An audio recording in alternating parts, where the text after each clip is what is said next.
Alô. Boa noite, senhores. Então, minha palestra é como um grande sistema REST funciona. Eu sei que a maioria dos senhores aqui já ouviu falar sobre o sistema REST, já ouviu ou leu algum blog na internet.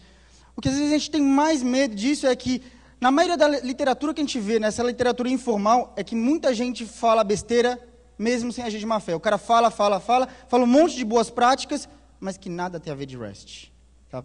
Então, essa palestra aqui ela tenta desmistificar um pouco disso, né?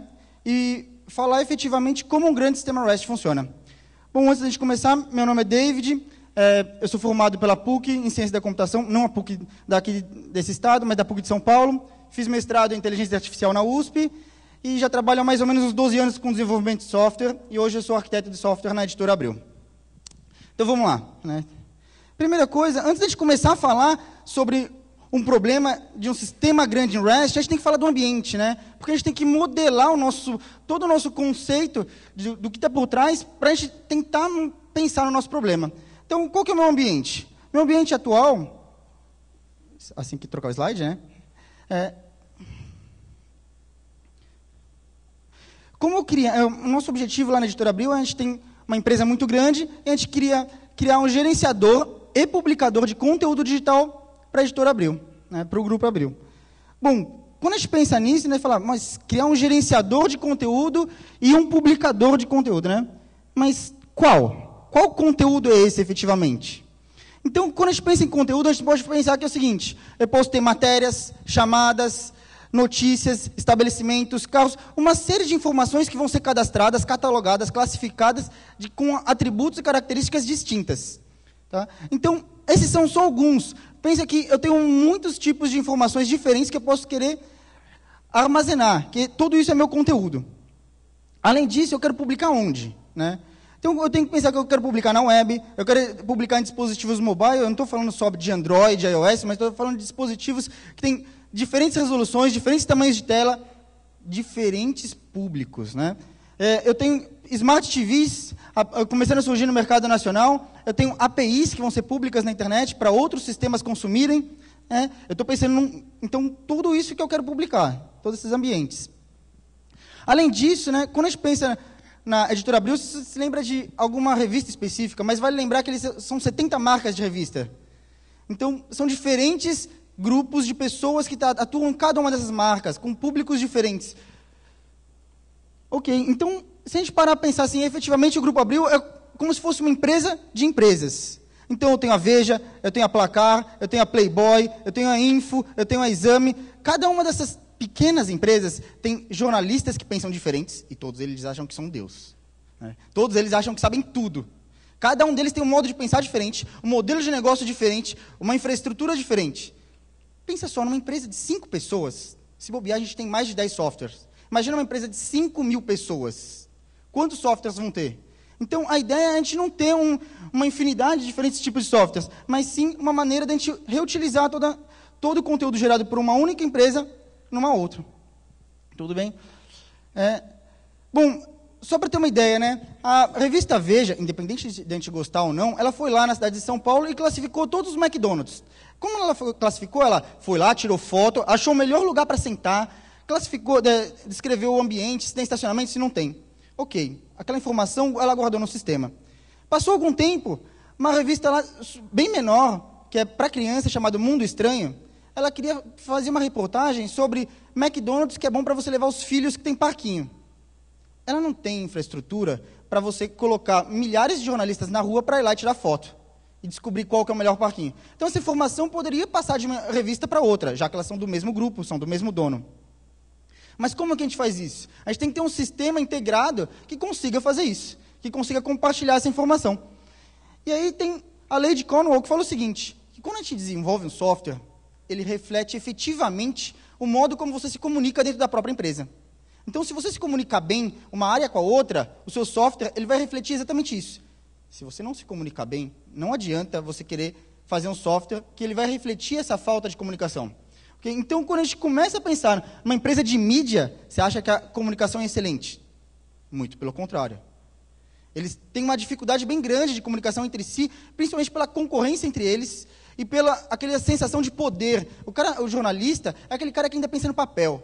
Ele ainda pensa que, olha, o que ele faz ali, ele não vai repassar para ninguém. Então tem que quebrar um pouco esse paradigma, quebrar um pouco esse conceito. E essa é uma das nossas barreiras que a gente tem que pensar quando a gente pensa no sistema grande. E aí vem outra pergunta, né? CMS, para controle de informação, já existe desde a década de 90. Por que vocês querem inventar a roda? Aqui no próprio nosso stand, tem um do Plone, né? Tem Plone, tem um monte de outros CMS no mercado. Por que vocês querem reinventar a roda? Por que vocês não usam alguém que já está pronto e só atualizam ele? Então, primeira coisa, a gente tem uma alta diversidade de ambiente, né? A gente tem requisitos de negócio totalmente diferentes. Eu quero customizar muito cada um deles. Eu tenho pessoas, eu tenho orçamentos. Cada uma tem um orçamento bem diferente entre outra. Cada área da empresa tem uma diferença muito grande. Tem prioridades, tem culturas. E a gente tentou e pesquisou vários CMS do mercado, mas nenhum deles era tão flexível para atender às nossas necessidades de negócio. Pensando nisso, bom, a gente vai ter que construir algum, vai refletir o nosso modo de comunicação, e a gente tem que pensar que vai ter que ter uma boa arquitetura. Vou ter que dar manutenção nesse software para sempre. Ou, pelo menos, enquanto a empresa existir, ou apostarem nesse modelo, né? Mas como é que eu vou mensurar uma boa arquitetura? Primeira coisa, a gente tem que pensar, bom, eu vou ter que integrar muita coisa.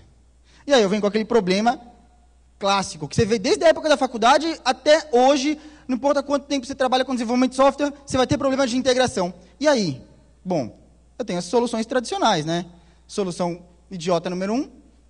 Ok, vou integrar tudo no banco de dados. Eu coloco todos os sistemas em volta e eu faço a comunicação via banco de dados. A gente tinha isso na década de 90, 80, onde tinha VB, né? Tela, banco, banco, tela, eu integrava via banco. Ok, isso a gente só faz na faculdade. Mundo real, isso não serve, né? Não é escalável. Qual que é a solução número 2? Transferência de arquivo. Eu tenho lá um monte de protocolos hoje no mercado, mas isso não quer dizer que eles funcionam bem. Okay? Para o que eles são propostos, sim, mas não para um ambiente onde eu quero ter todos esses tipos de requisitos. Terceiro, SOAP, Web Services tradicionais, como a gente vê por aí. Bom, esse daí parece a solução mais ideal. Provavelmente deve ter outras palestras aqui na própria FISLI defendendo isso daí. Ok? Então, bom, como é que são os Web Services hoje? A gente vai pensar, olha, ele tem uma série de requisitos, né? Assim que o slide trocar. Então, eu tenho WSDL, SOAP, XML, eu tenho que tratava RPC. Caramba, um monte de tralha, né? Aí você vai falar, realmente eu preciso disso? Né? Esse é o melhor exemplo que eu posso ter do que é o SOAP hoje, como a gente conhece, né? Realmente eu preciso de tudo isso? Vai ser fácil da manutenção? Ok, então, vamos lá. Mas será que ninguém já passou por esse problema? Ninguém já resolveu isso? Será que todo mundo lida com esse emaranhado de tecnologias, de fios, ou será que alguém já resolveu?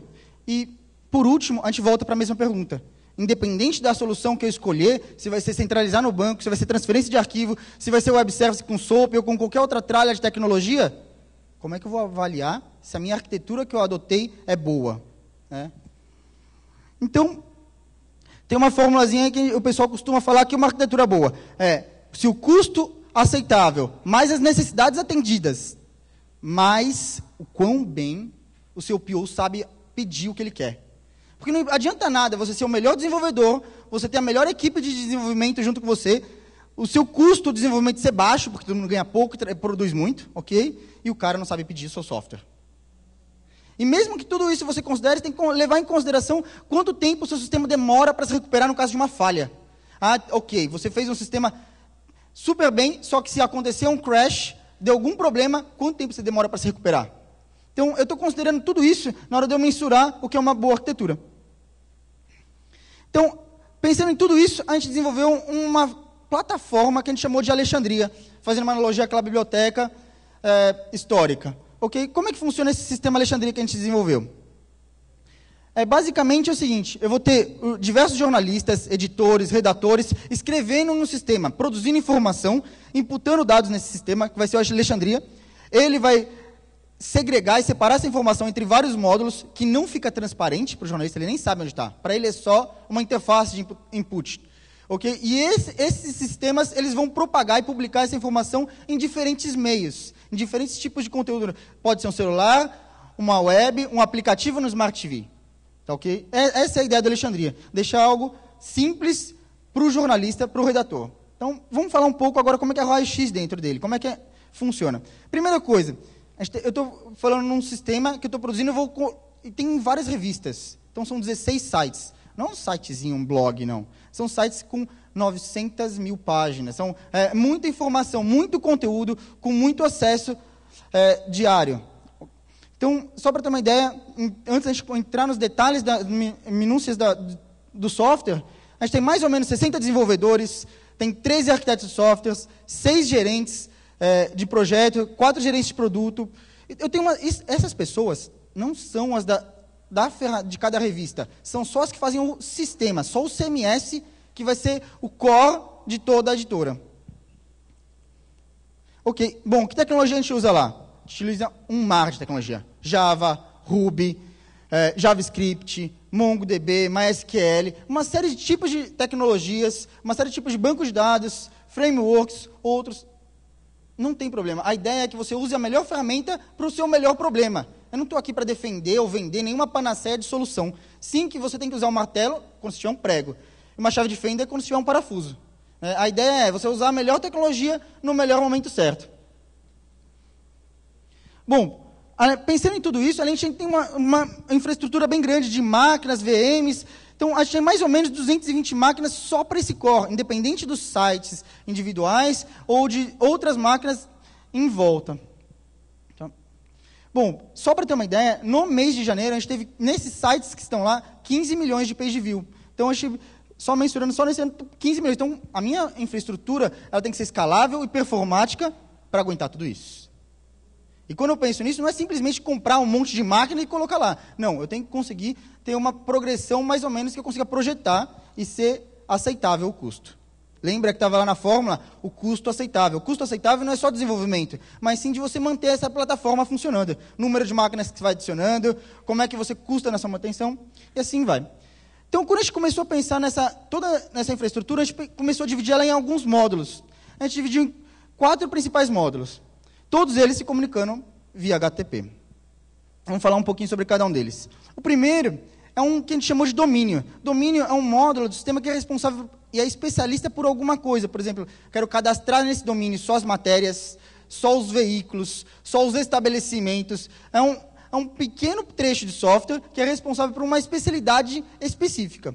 Tá? Então, hoje, a gente tem mais ou menos 8 tipos diferentes, galerias, matérias, uma série de informações, né? Em cada um desses domínios. Todos eles falam HTTP, eles podem ser escritos em tecnologias diferentes, não tem problema nenhum. A equipe de desenvolvimento decide qual que é melhor para atacar aquele problema, desde que ela siga alguma interface padrão, que a gente vai falar mais para frente.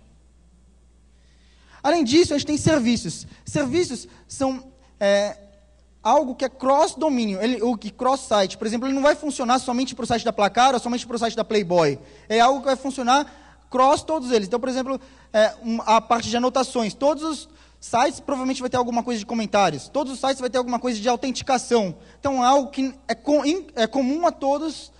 Então, a gente considera isso como um serviço que está sendo prestado. Um autenticador, um encurtador de URL. Hoje, a gente tem mais ou menos 12 serviços. Tá? Data Entry. A gente separou o domínio, o serviço, da interface. Então, quando a gente começa a pensar em desenvolvimento web, você imagina que a interface é somente o HTML, o CSS e o JavaScript. Não. Calma. A gente tem um domínio que responde a uma API, e eu tenho um outro sistema que vai ter meu data entry, que é a minha interface. Ele cuida de como a informação vai ser visualizada. Por exemplo, a mesma matéria que é digitada por um redator da Placar, ele usa uma interface diferente do redator da InfoExame. Porque o pessoal da InfoExame dá valor para outros campos na hora de imputar a matéria do que o da Placar dá, ou da Playboy. Então, eu posso ter data entries diferentes. Então, para o mesmo domínio, para o mesmo sistema especialista alguma coisa, eu posso ter uma interface totalmente diferente. E eu não quero fazer um sistema autoacoplado que eu tenho um único sistema provendo múltiplas interfaces. Bom, aqui dá para ter uma ideia de um data entry, né? Eu tirei um print screen. Então, tem uma série de campos, quando alguém está querendo editar uma matéria, na visão da Veja São Paulo. Tá? Então, ele pode adicionar imagens, descrever uma série de campos. Isso aqui é só o data entry. E, por último, eu tenho um último módulo que chama Site Tools. Site Tools é um publicador. Quando a gente está escrevendo um blog na internet, no Blogger, no WordPress, ou algo assim, você escreve seu blog, você clica em publicar, está no ar. Agora, pense o seguinte, o jornalista está lá escrevendo uma matéria, ele quer colocar uma versão nova no ar. Mas não é simplesmente a matéria. Ele pode querer mudar o layout do site, ele pode querer mudar o design, ele pode querer mudar até a ordem de listagem de matérias específicas. Isso inclui modificação em código. Então o cara, olha, ele tem lá um desenvolvedor no time dele, ele fala, pô, eu queria tanto aqui listar as últimas notícias da Copa das Confederações, onde aparece um jogador X. Uma tag X na matéria. Alguém vai lá e muda um template. Essa mudança de template tem que ser publicada. Quando você pensa só no texto, ok, é só você clicar lá. Agora pensa que você está fazendo um deploy na hora. O Site Tools é um sistema de publicação não só de conteúdo, mas também de código. Então você clica lá e faz uma publicação na hora. Ok? Bom, aqui eu tenho uma interfacezinha do meu Site Tools. Tem um trechinho aqui de código. A gente aceita vários tipos de tecnologia. Não é só JavaScript, não é só Haml, não é só Ruby. A gente define múltiplas tecnologias porque cada webmaster de cada uma das revistas gosta mais ou tem mais conhecimento sobre uma tecnologia. Então, a gente abriu para um leque de scripts, de linguagens de scripts que ele pode utilizar. Com isso, a gente tem a base principal dos 4 elementos da nossa arquitetura. Só que, pensa só, para cada um desses elementos, eu vou ter múltiplos na arquitetura. Domínio eu tenho vários, serviço eu tenho vários, data enter eu tenho vários. Então, o meu diagrama não vai ser tão simples assim. Vai ser um diagrama bem mais complexo, com diferentes módulos, onde cada um desses módulos está rodando em máquinas diferentes, bancos de dados diferentes, infraestrutura diferente, com conexão, redundância, cache, tudo diferente. E aí? Então, na verdade, eu estou pensando num sistema grande, distribuído e descentralizado, também conhecido como sistema de sistemas.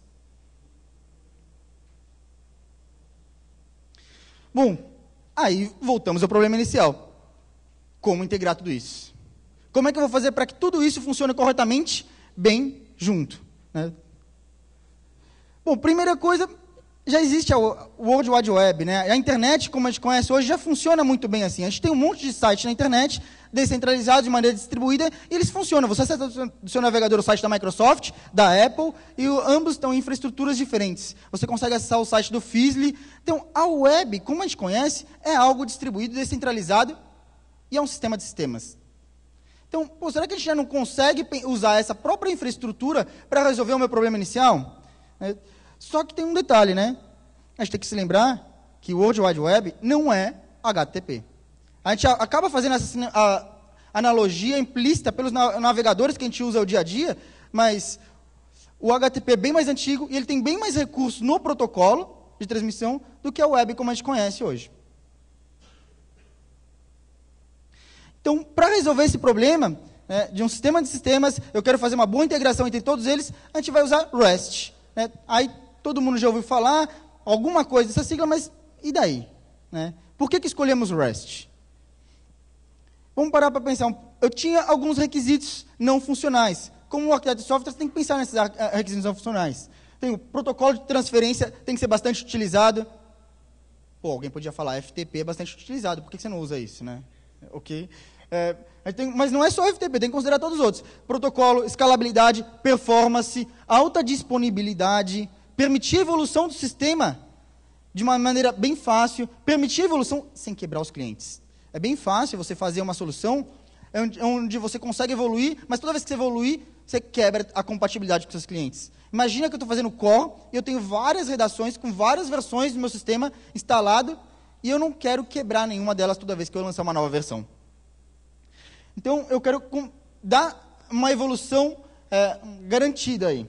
Eu tenho, além de tudo isso, tem que ter segurança. Como é que eu vou garantir segurança em toda a minha arquitetura? Então, protocolo bem conhecido, bastante usado, HTTP. Outra alternativa, escalabilidade, Web Cache. Performance alta, Web Proxy, aqueles baseados em localização geográfica, por exemplo. Esses aqui são só algumas das alternativas. Alta disponibilidade, eu posso usar load balancers comoditizados. Evolução sem parar o sistema. Eu posso continuar utilizando load balancers também para isso. Evolução do sistema, HTML, JSON, XML, ok? Eu vou tentar usar o mínimo de XML possível. A gente sabe que tem o overhead do XML em relação ao JSON. E, por último, segurança, HTTPS sobre TLS, por exemplo. Tudo bem? Então, bom, como que eu vou integrar tudo isso e ainda ter baixo acoplamento? Né? Porque não é simplesmente eu fazer uma integração de todo um sistema distribuído de sistemas, usando REST, se você for ter um autoacoplamento. Aí, você não ganhou nada com isso. Então, para garantir isso, de alguma maneira eu preciso ter uma interface uniforme. Então, toda vez que você pensa em REST, não pensa só em HTTP, que nem você lê no blog do João que escreveu na internet. Ok? Pensa que você tem que ter uma interface uniforme para isso também. Então, vamos pensar em alguns exemplos de URLs que a gente coloquei aqui. Só exemplificando. Então, eu tenho um domínio editorial. Domínio editorial é aquele responsável por armazenar e ser especialista em matérias. Ok? Então, apesar de ele não ser público para a internet, para o usuário final, internamente eu consigo bater lá, /matéria, /dicas, por exemplo, alguma coisa, ou editorial, API, /matéria, uma identificação da minha matéria, ou aquela mesma matéria que tem que está numa URI interna, ela pode ser acessada através de um domínio de uma revista específica, por exemplo, através da revista BB. BB, /matéria, o mesmo identificador. Tá, muito balela por enquanto, né? Vamos tentar se aprofundar um pouco mais. Então, vamos pensar o seguinte, eu tenho recursos, além de ter o sistema de sistemas, que ele está integrado em um entre o outro, eu tenho recursos que podem estar associados uns aos outros. Por exemplo, eu posso ter uma matéria que está associada a uma outra matéria. Por exemplo, jogo final da Copa. Aí, associado ao jogo final da Copa, eu tenho outros recursos associados. A galeria de fotos. Eu tenho matérias associadas, outras matérias associadas àquele jogo. Alguma outra informação relacionada àquele jogo, por exemplo, a tabela de pontuação de cada um dos times. Então, um elemento no meu sistema, estou falando em dados agora, né? Um recurso, ele pode ter vários outros recursos associados. Então, eu posso, de uma maneira distribuída, ligar um no outro. Vamos olhar aqui esse trechinho de JSON, né? Então, eu tenho lá um tipo, matéria, ele tem um link para ele mesmo, ele tem uma série de informações, ID, slug, mark, status. Não coloquei todos aqui, é só para ter uma ideia, porque esse conteúdo seria bem maior.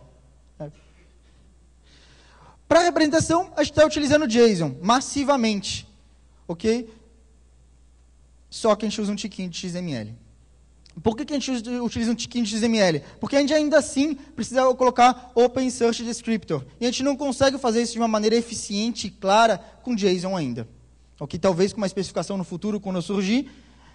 Né? Então, só para ter uma ideia do trechinho de XML que a gente acaba tendo que usar. Lógico que ninguém gosta de XML, mas está lá. Só para a gente compreender. Bom, vamos fazer um exemplo um pouco melhor agora, né? Como funciona o meu sistema em REST. Vamos imaginar que eu tenho uma parte do meu sistema que é um módulo de rede social. Mas não é uma rede social que nem Facebook, é um módulo de rede social para me relacionar informações. A gente chama isso aí de social core lá. Então, a gente tem uma API e a gente quer fazer simplesmente uma atividade do usuário. O usuário fez um comentário. Nada demais. Então, eu tenho uma API. Como eu não quero ter um autoacoplamento de um sistema conhecer o outro, ele não pode conhecer a API do cara. Ele não sabe de antemão qual é a API. Ele não sabe qual que é a URI que ele tem que chamar. Ele tem que descobrir. A única coisa que ele sabe é a API desse módulo do outro sistema. Social Core API abriu com BR. Primeira coisa que ele faz, um post. Pense em HTTP. A primeira coisa, olha, eu só sei uma URL, uma URI. Primeira coisa que eu vou fazer é um post? Não, né? A gente sabe, essa ideia é só uma pegadinha para ver se todo mundo estava acordado, estava prestando atenção. A gente sabe que post a gente não vai fazer. A gente vai fazer um get. Ok, então a primeira coisa a gente faz um get na nossa URL e vamos ver que ele me devolve. Ok, ele fala, fiz um get, informando que eu estou utilizando JSON, e ele me devolve uma resposta. Olha, a Social Core, ela tem uma /atividade e /grafo. Então eu faço uma requisição get, ele me devolve as possibilidades que ele tem no sistema dele. Olha, você pode ter atividade e /grafo. Eu queria gerar uma atividade. Então, ok, eu faço um get do atividade. Aí ele vai e me devolve um template de como eu tenho que enviar as informações. Então, olha, você vai ter que eu fiz um get, ele falou, olha, tem uma URL de template, de descriptor e de status. Ok, vou fazer um get no template. Fiz um get no template, ele me devolve o template em branco. Então, vamos imaginar o seguinte, um sistema está falando com o outro, ele não sabe como é a API, eu não quero codificar no sistema A como funciona o sistema B, porque se eu tiver que codificar, estou gerando autoacoplamento, se mudar o sistema B, quebra o sistema A. Eu não posso fazer isso. Primeira coisa, ele faz um get lá, vê as possibilidades de ação, dessas possibilidades ele faz um outro get, na qual ele quer, ele vai e devolve o template. É como se você estivesse acessando uma página na web, que vem o navegador, vem o formulário em branco. Só que em vez de ser um ser humano que está fazendo isso, é um outro sistema. Tá? Então veio aqui meu formulário em branco. Aí eu vou lá, agora que tem o formulário, com todas as minhas informações, né? Eu vou fazer um post, eu preencho meu formulário, igual você faz no navegador. Você abre um formulário, preenche todas as informações e clica lá para submeter. Você clica para enviar. No meu sistema está fazendo um post. Ok, fiz lá um post de uma atividade. E aí ele, da mesma maneira que o formulário na internet, quando você deixa de preencher um atributo obrigatório, ele te devolve um erro, a minha API também. Então, a minha API, ela foi devolver um erro, falou, você esqueceu de falar que o usuário é obrigatório. Então, ele coloca lá, atributo, usuário é obrigatório. Isso daí, quem está lendo isso daí, quem está conversando com o outro, não é um ser humano. É um sistema falando com o outro. Né? Essa é a ideia do REST. É um sistema falar com o outro de uma maneira desacoplada. Ok? Aí, eu fiz um post de novo com o atributo que era obrigatório. E aí, ok, funcionou. Ele devolve o status correto. Que 201 está criado. Tá? Esse daí era um exemplo, só um exemplo de comunicação entre um sistema e outro. Então, se a gente parar para analisar a fundo, a gente está usando basicamente, massivamente, todos os recursos do HTTP. HTTP tem mais de 20 anos. Né? Então, o que a gente está usando HTTP? Bom, legal, né? Alguém pode falar, você fez aí um monte de requisição. Você vai lá, faz um get, faz um get, faz um post, ou faz outro post. E a performance disso daí? Como é que está a performance do meu sistema? Está valendo a pena? Será que não valia a pena fazer tudo autoacoplado e ter uma performance melhor? Eu tenho que considerar isso. Bom, a requisição mais rápida que o servidor executa é aquela que ele não executa. Okay? A coisa mais rápida é aquela que ele não fez. Se eu toda hora estou fazendo um get para pegar informação ali, será que não tem uma maneira bacana de eu resolver esse problema? Então, uma maneira básica é cache. Muito cache. A gente usa diferentes níveis de cache em vários pontos do sistema. Todo módulo, na frente dele, a gente utiliza um Varnish, que é um cache HTTP. Então, quando um sistema fala com o outro, ele passa pelo cache. É lógico. Isso para operações de leitura. Operações destrutivas ou de escrita, não tem o que fazer, vai direto. Mas toda vez que é leitura, de alguma maneira, vai pelo cache e você vai ter que saber lidar com isso de uma maneira bem eficiente. Vale lembrar que a internet funciona baseada em cache. A gente tem cache de DNS espalhado em todo lugar. E a gente funciona bem a web. Por que o meu sistema não pode funcionar assim? Então, estratégia de cache HTTP é imprescindível. Tem até uma outra palestra com outro vídeo, num outro evento, que é abusando de requisições HTTP sem medo. Não tenha medo. Se você precisar fazer 1000 requisições, ok, vai fundo. Só que faça direito. Além disso, além de ter o cache entre sistemas, eu posso ter um cache na minha própria aplicação. Cada módulo da minha aplicação pode ter um cache local. Então, em vez de eu ter que buscar no meu banco de dados, fazer o processamento da sua linguagem Java, Ruby, sei lá, whatever, eu posso ter um cache local, Varnish, meu mesmo, que a minha aplicação consome ele. E o cache da rede consome esse meu outro cache. Isso dá um ganho excepcional. É lógico que você também tem que saber lidar com cache, tanto local quanto remoto. Se você começa a lidar com cache, se você tiver que fazer purge de cache, ok. Seu sistema está desacoplado, mas está acoplado no cache, então não é uma boa estratégia. Eu tenho que considerar que meu sistema, para ser escalável, performático, alta disponibilidade, ele não pode ficar dependente de cache. Se a máquina de cache, uma hora vai quebrar também. Sabe? Qualquer coisa física, uma hora quebra. Inclusive a sua máquina de cache, sua máquina do banco, ou qualquer outra. Bom, lições aprendidas com tudo isso. Primeiro que a gente tem alguns pontos importantes de performance.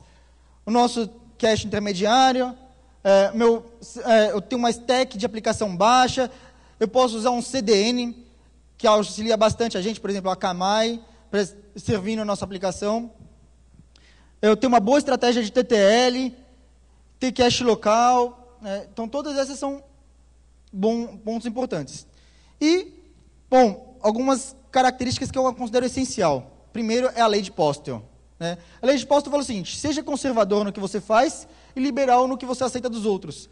Quando o John Postel escreveu isso, como lá numa das primeiras RFCs de fundação da internet, ele queria dizer o seguinte: quando você falar com outro sistema, você tem que falar o mais correto possível. Mas quando ele falar com você, você tem que ser o mais flexível. Se por acaso vier faltando um atributo, ou vier um atributo diferente, saiba contornar, saiba lidar com isso. Seu sistema não pode quebrar simplesmente porque mudou um caractere, ou quebrou um pouquinho o contrato, ele quebra. Não. A lei de Postel é justamente isso. É que nem quando você fala com uma criança muito nova, você fala com ela o mais correto possível para que ela possa aprender melhor. Mas se ela falar errado com você, você vai tentar compreender mesmo assim. Se você não compreender, você refaz a pergunta. Essa é a ideia de lei de Postel, e você tem que aplicar isso ao seu sistema que você desenvolve. REST é uma arquitetura de longo prazo. Você vai investir, não é para aquele seu sisteminha que você vai entregar no final de semana. É para aquele seu sistema que você quer que dure 5 anos. Defenda o máximo possível, com todas as forças, os seus metadados e a sua interface. A sua interface principalmente, porque se ela quebrar, se ela mudar, você pode afetar muita gente que você nem consegue ter controle. Muita gente está consumindo seu serviço, você mudou ela, você vai afetar muita gente. Documentação é essencial. A gente sabe que desenvolvedor adora programar e odeia documentar. Eu sei. Só que o time muda, as pessoas vão embora, a empresa muda, e o que fica, às vezes, no código nem sempre é tão legível. A documentação de utilização é essencial. Por mais simplória que seja, ela pode salvar um projeto. Independência no desenvolvimento tem suas vantagens e tem suas desvantagens. A gente tem times pequenos que desenvolvem tecnologias diferentes, até usando metodologias diferentes. Então, um time utiliza Ruby, o outro time utiliza Java, o outro time trabalha num horário da tarde, no outro horário da manhã. Tem independência, tem uma flexibilidade para agradar o time, para cada um poder usar a tecnologia no melhor ponto correto, só que também tem suas desvantagens. Eu perco flexibilidade de trocar uma pessoa de um time que está no outro, porque ela nem sempre conhece a mesma tecnologia. Um cara que sabe programar muito bem Ruby, muitas vezes não sabe programar muito bem Java. Um cara que sabe muito bem JavaScript, muitas vezes não manja de alguma outra, de Node.js, apesar dele manjar de JavaScript front-end. Então, tem suas desvantagens e a gente tem que saber lidar com isso. Por último, medir e monitorar o seu sistema é essencial. Pense o seguinte: toda vez que você quer emagrecer, a primeira coisa que você tem que fazer é se pesar. Para saber como você está hoje. Se você quer cuidar do seu sistema, a primeira coisa que você tem que fazer é descobrir como ele está hoje. Não é simplesmente no achismo, o sistema está lento. Não. Você tem que ter ferramentas e metodologia de mensurar o seu sistema. Como ele está hoje e para onde você quer chegar, para onde você quer evoluir. Voltamos para aquela nossa fórmula de o que é uma boa arquitetura, né? A gente falou, mas o custo que era aceitável, muitas vezes acaba aumentando ao longo do tempo. As necessidades atendidas, muitas vezes, no começo eu tinha 3 necessidades e aumentou muito. Ao longo do tempo, as pessoas foram pedindo cada vez mais. E por pior que pareça, aquela pessoa que você achava que ela ia saber pedir melhor, ela acaba não sabendo pedir melhor. Passa tempo, o PO troca, a outra pessoa entra, e as solicitações para o próprio projeto nem sempre estão evoluindo. Tá? Então, considere isso quando você for avaliar o que é uma boa arquitetura também. E quando o REST não for o suficiente? Não use. Bom, esse aqui é o nosso ambiente de trabalho, uma baderna, sim, é uma baderna, né? E acho que é isso, senhores, que eu queria apresentar. Perguntas?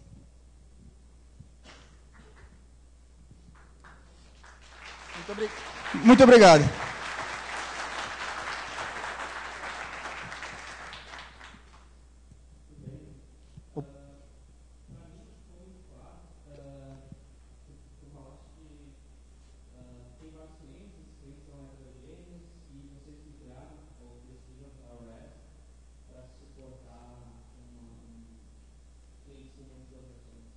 Ok.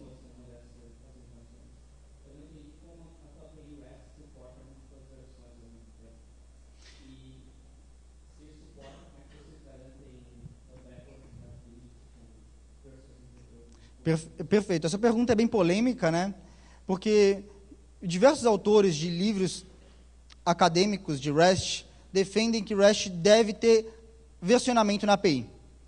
Em contrapartida, o cara que formulou REST na sua tese de doutorado, ele defendia que não tinha que ter versionamento na API. Aí você gera dois problemas, né? Se você não mantiver versionamento, como você faz para evoluir uma API? Se eu tiver versionamento, eu vou ter que manter isso, e dar manutenção pode chegar a ser inviável. Exemplo do Twitter, que quando trocou de API no passado, eles tiveram um problema super grande na infraestrutura deles, né? Eles ficaram mantendo 2 versões de API. Lá, a gente não mantém versão de API. Então, os sistemas, cada um deles vão evoluindo individualmente, sem ter que avisar um ao outro. Okay? Então, o domínio de matérias vai evoluindo mais rápido que o domínio de fotos. Aí você fala, pô, mas agora matérias tem um campo a mais. E aí? Quando é um campo a mais, uma informação a mais na API, tudo bem. Você vai lá, só adiciona. E você espera que o outro lado implemente correto a lei de Postel. Ele seja flexível o suficiente para absorver aquela mudança. O problema ocorre se você fez uma modelagem errada dos seus dados, e erros acontecem, todo mundo erra em algum momento. Você fez uma modelagem e você descobriu que a sua API está implementada errada. Não deveria ser de uma maneira, deveria ser de outra. A sua modelagem de design de API está errada. Esse é um problema que você tem que tratar como um bug, uma falha, né? Aí a gente tenta fazer hot swap na API, que é o seguinte, a gente coloca a nova versão na mesma. Então, vamos supor que eu tinha autor e agora não tem mais autor, tem autores, e é uma lista de autores. Eu mantenho o autor e adiciono a lista de autores também. Funciona os dois sem eu ter que versionar. E aí eu tento monitorar todo mundo, e aí vem a monitoração, que está consumindo aquele autor. Aos poucos, você tenta notificar todo mundo que tem autores. E eles vão mudando ao longo do tempo. E ao longo dos anos, meses, dias, em algum momento, quando ninguém mais estiver usando o autor, você retira, sem ter que ter um versionamento. É doloroso? É. Mas muitas vezes é melhor eu fazer isso do que eu ter 2 versões de API. Imagina que eu tivesse 2 versões de API, para esse mesmo problema. Eu teria que manter 2 bancos de dados. Se eu tiver que manter 2 bancos de dados, logo de cara, o meu primeiro problema poderia ser inconsistência. E aí, inviabilizaria. Não sei se eu respondi a sua pergunta. Boa noite. Você teria algum material assim, prático de implementação de serviços REST? Porque assim, eu fiz a minha monografia sobre isso, eu estudei algumas coisas, recebi bastante coisas conceituais, né, sobre isso. Mas quando chegava na parte de implementação prática, eu observei que os autores divergem bastante em algumas coisas, até porque o REST não tem uma especificação, né, em cima do HTTP. Principalmente nessa parte de escrever o web service, que eu me lembro que ficou meio em aberto. Não tinha uma metodologia ainda de como descrever, e eu achei interessante o jeito que você mostrou ali, de descrever o layout, das histórias e tal. Olha, na verdade, quando a gente começou a estudar para desenvolver essa plataforma, a gente começou a ler de diferentes fontes de conhecimento. A gente voltou várias vezes, e quando eu falo várias vezes mesmo, na tese de doutorado original. Porque a gente viu que os autores de livros divergiam entre si. A gente leu, então, como eu falei, não é só um arquiteto lá, são vários arquitetos, todos eles opinaram, a gente discutiu muitas vezes sobre como a gente ia modelar isso, e a gente não seguiu à risca nenhum livro, o que a gente seguiu à risca somente foi a tese original, tentando seguir aquela linha de RESTful, que já existem algumas bibliotecas aí, mas eu não conheço nenhuma que implementa 100%, ok? E para fazer isso. Mas a gente, por exemplo, ignorou coisas como autores que defendiam o versionamento de API. Tem aquele livro de REST famoso, esqueci o autor agora, ele defende o versionamento de API logo no começo. E eu achei absurdo aquilo. Mas é um ponto de vista do autor, respeito ele, só não concordo. A gente usou a RESTful no Ruby, né, no começo, que é desenvolvido pelo pessoal do Akaelon, a gente participava open source junto com eles. Em algum momento, por alguma divergência, a gente fez um fork e usou a nossa própria versão. Isso foi em Ruby. Em Java, eu não lembro agora qual biblioteca a gente está usando. Ok? Não, a gente não, praticamente não existe PHP lá. Os slides já estão no SlideShare. Coloquei, um pouquinho antes da palestra, coloquei no SlideShare, SlideShare/YO42, está lá. Beleza. Ah, ok. Espero que você não tenha que limpar o cache. Né? A ideia é o seguinte, toda vez que você publica uma informação, você fala quanto tempo ela tem de vida. E o seu cache vai manter aquilo durante aquele tempo lá. Se você achar que aquela informação ela vai ter pouca relevância, que vai mudar durante pouco, provavelmente não vai mudar nunca, você põe um tempo de vida maior. Igualzinho o DNS de internet. Ah, mas espera aí, vamos imaginar que existe, todo mundo erra, ok? Todo mundo erra. Eu não quero fazer meu sistema em cima daquele cara que erra. Então, um cara que foi mandado embora, tinha acesso ao sistema, foi lá e publicou uma notícia falando mal de alguém, dono da empresa. Publicou, aquela informação já era. Ele corrompeu o sistema, ok? Não posso desenvolver em cima desse cara. Quando acontecer um caso desse, onde eu preciso limpar o cache, eu tenho que adicionar alguém, uma operação, pessoal de infraestrutura, que eles vão acessar o ambiente de cache e limpar. Mas eu espero que nunca tenha que fazer isso.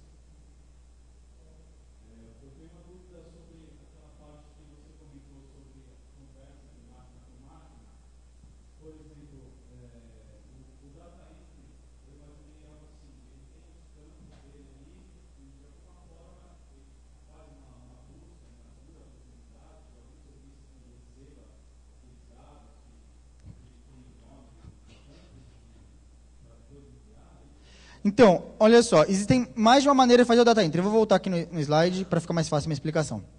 Espera aí. Então, olha só, todo domínio tem em algum momento uma URL que devolve um template. Quando alguém desenvolveu o data entry, o web designer, normalmente ele faz um HTML estático, ok? Faz o HTML estático e tem um sisteminha ali por trás, escrito na linguagem de sua preferência de programação, não importa qual, que ele vai lá e pega o template e tenta fazer um matching, casar o campo que está no HTML com o que voltou na API. Essa é a alternativa mais tradicional. A alternativa mais moderna seria o seguinte, eu montar o meu template dinamicamente. Em vez de eu montar minha página estática, eu vou lá, bato na API, pego meus campos, esse aqui é meus campos, e via JavaScript eu monto dinamicamente meu data entry. É bem possível fazer isso também. Tem suas desvantagens? Tem. Às vezes, se for um campo maior, eu queria colocar 5 linhas para o cara digitar. Aqui eu não sei quantas linhas vai ter o usuário. Então, existem prós e contras. Cada time que desenvolve cada data entry toma uma decisão. A mais comum é que o cara coloca estático e tenta fazer um matching. E toda vez que ele faz um match e não encontra algum campo, ou tem um campo novo, ele gera um alerta na monitoração daquele sistema para o time perceber, opa, a API mudou. E aí aquele time vai ter que atuar em cima daquilo, adicionando ou removendo algum campo do data entry.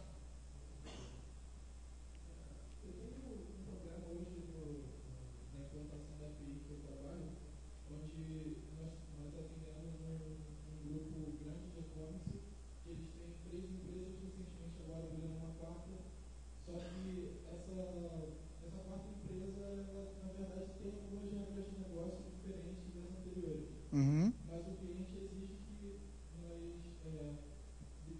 consigamos fazer com que a API seja flexível para usar. Hoje a gente não levanta uma única API para todas as marcas, a gente levanta várias instâncias uma para cada marca. Em questão de manutenção de código, como você, não sei se você conhece, mas alguma alternativa para que eu consiga alterar a minha lógica de negócio de acordo com a bandeira da marca que eu Eu não sei se eu compreendo bem o seu problema, tudo bem, mas eu acho que, de alguma maneira, você pode tentar descobrir sobre qual marca está subindo. Poderia ser por injeção de dependência, poderia até ser por DNS. Né? Depende, você pode falar, subir meu sistema, se ele estiver respondendo naquele DNS de uma bandeira, você passa isso como um parâmetro detectável pelo sistema e ele se comporta de uma maneira diferente. Se você não quiser ter um arquivo de configuração, que quando startar aquela aplicação ele informe alguma coisa, você pode fazer por detecção automática, por registro. Né? Toda vez que o sistema subir, ele se registra em um outro, falando qual bandeira ele está servindo.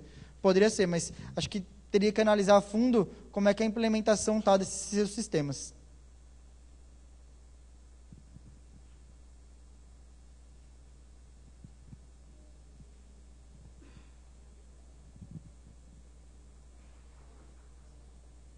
Seria possível falar um pouco sobre os mecanismos de autenticação e autorização que vocês usaram? Opa, então olha só. Internamente, quando você pensa em autenticação, autorização, provavelmente vem na sua mente o ALF, ok? O ALF X, o ALF 2, não importa. Como a gente está pensando num ambiente controlado internamente, então todos os sistemas estão dentro de uma infraestrutura controlada, não era necessário que a gente fizesse isso. Uma infraestrutura robusta a nível de eu ter que ter tantos dados assim. O nosso sistema de autenticação é baseado num token que passa no cookie. Aí alguém pode falar, tá, você não colocou isso no slide, e você é pegadinha, porque o cookie não vai ficar no cache, vai ter um monte de... Então, o Varnish vai ignorar isso. Então, a gente tem que fazer, em todas as operações destrutivas, que é leitura, escrita ou deleção, a gente utiliza o cookie, que já que não vai pegar do cache mesmo, faz a validação do token num serviço de autenticação que a gente desenvolveu, e aí permite ou não fazer aquilo.